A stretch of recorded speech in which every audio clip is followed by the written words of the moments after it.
This is Project CCAP, a portable 3D lamp design utilizing carbon dioxide, seawater, and macroalgae as its main source of power.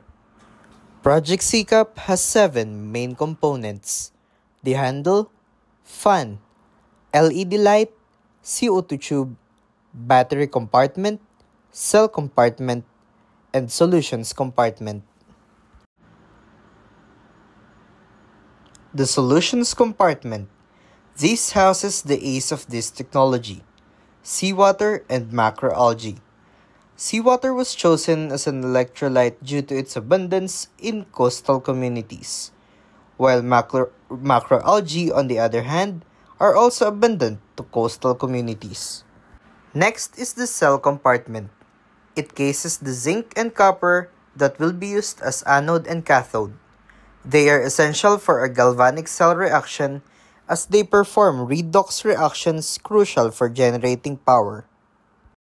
In the battery compartment, it cases battery and buck boost converter essential for continuous and efficient performance. One of the most important parts of this prototype is the 12 volts LED lights, together with the exhaust fan, and also the handle for transportation. That is all for our prototype simulation. Thank you.